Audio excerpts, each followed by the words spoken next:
Tô de volta na casa da minha mãe. Tô de volta na casa da minha mãe e Jesus disse: não há profeta sem honra, senão na sua terra, entre os seus parentes e na sua casa.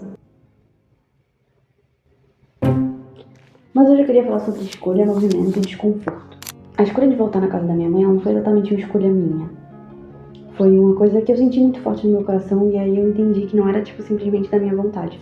Por mais que no meu ponto de vista, a partir de tudo que eu fui vivendo ao longo do processo, eu meio que encontrava parte de mim que estava meio que relutante para fazer isso acontecer. E aí eu compreendi também que isso é parte do meu processo de amadurecimento.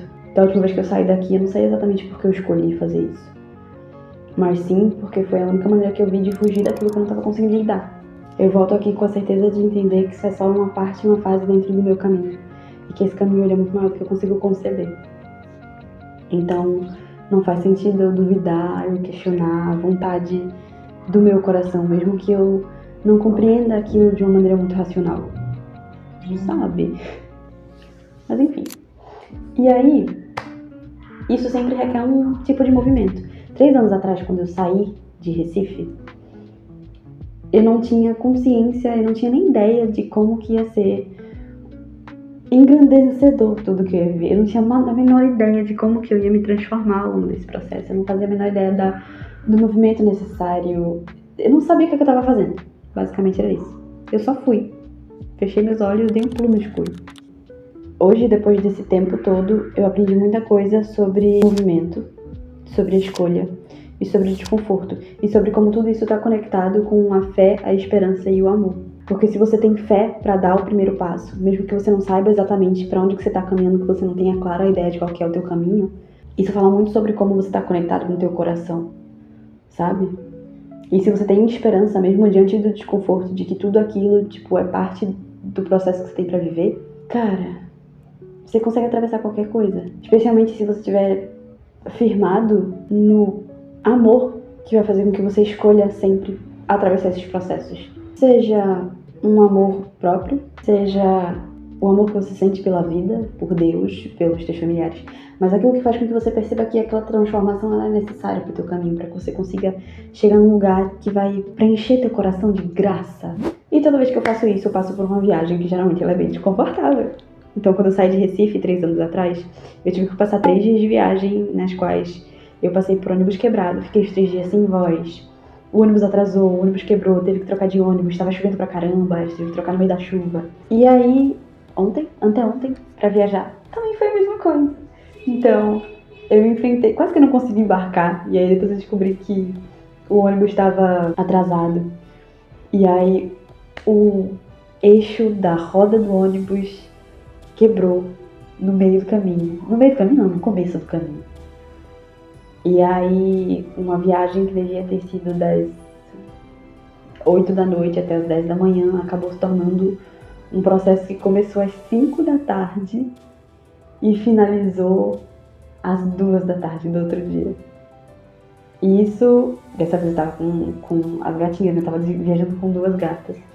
E aí, todo o corre que foi envolvido antes disso pra conseguir pegar toda a documentação necessária e conseguir viajar com elas tranquilas. Graças a Deus, as viagens elas sempre foram muito, muito contemplativas. Viajar de ônibus pra mim é muito divertido porque eu tenho acesso a vistas muito privilegiadas da natureza, do meu ponto de vista. E isso faz com que eu lembre de forma muito nítida e muito forte de como é grandiosa e perfeita a obra divina, sabe? Então, eu tava meio receosa, eu tava meio com o pé atrás de voltar pro meu campo familiar porque eu não sabia como é que eu ia conseguir lidar com isso. E aí, ultimamente, eu tenho recebido algumas chaves, assim, inclusive de trechos da Bíblia mesmo, pra me ajudar nesse processo. Então, durante a viagem do ônibus, eu vim lendo o livro de Jó. E aí, olha só que incrível. O pneu do ônibus quebrou bem na hora que tava tendo o jogo do Brasil. O que acabou fazendo com que as pessoas elas não reclamassem porque quebrou, porque elas meio que tinham alguma coisa pra fazer, sabe? E aí as pessoas do ônibus elas meio que se juntaram pra assistir o jogo juntas e aí passou. E aí depois todo mundo dormiu, ninguém nem sentiu. E aí eu vim o caminho lendo o livro de Jó. E aí quando foi se aproximando aqui de Recife, tinham algumas pessoas no ônibus que elas já estavam tendo alguns papos que eles estavam relacionados ali à questão da religião e etc. Tinha algumas pessoas que eram católicas, tinha uma moça que ela era da Assembleia. E aí, quando tava chegando na rodoviária já, a moça que era católica, ela começou a cantar alguns louvores. E aí, do nada, ela perguntou bem alto pra todo mundo no ônibus se a gente parava pra pensar no Apocalipse. Ela enfatizou que era importante que a gente parasse pra pensar no Apocalipse. E aí ela entrou meio que num embate, assim, entre ela e a moça que era da Assembleia. Elas começaram a entrar num embate que não tinha muito a ver com o Apocalipse em si, assim, na literalidade da coisa, de falar sobre aquilo. Mas que pra mim foi muito uma cena, tipo, do fim dos tempos. Porque elas começaram a meio que, tipo, defender, atacar a religião uma pra outra, em maneiras que elas estavam querendo muito, simplesmente se entender, sem se sentir julgada. E aí, isso acendeu uma luz de consciência na minha cabeça de como que era a chave para eu conseguir lidar com absolutamente tudo qualquer coisa, junto com a leitura do livro de Jó, né?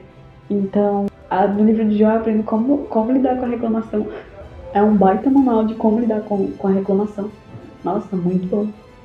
E de como também a gente se ilude achando que a gente é bom e achando que alguma coisa que acontece com a gente, por ter acontecido e ser diferente daquilo que a gente acreditava que merecia, é injusto. E também essa conversa entre as duas pessoas dentro do ônibus, ela terminou meio que com elas concordando no ponto de que, acima de tudo, a fé. Sendo que isso depois de um embate onde elas acabaram, tipo, parecia uma luta de espadas, sabe?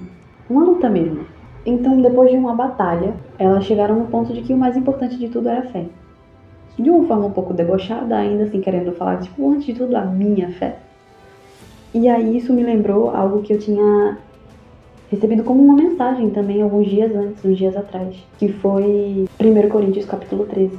Ainda que eu fale a língua dos homens e dos anjos, sem amor eu serei como bronze. E aí em Coríntios capítulo 13, ele termina assim: agora, pois, permanecem a fé, a esperança e o amor. Estes três. Porém, o maior destes é o amor. E aí, com base em todos os ensinamentos que eu tenho tido nessa última lua, de forma um pouco mais intensa, antes de eu vir pra cá, pra Recife, acho que aquilo que fica mais forte no meu coração é isso. É a lembrança de que o movimento ele é necessário, o desconforto ele é transformador. E a gente sempre tem uma escolha.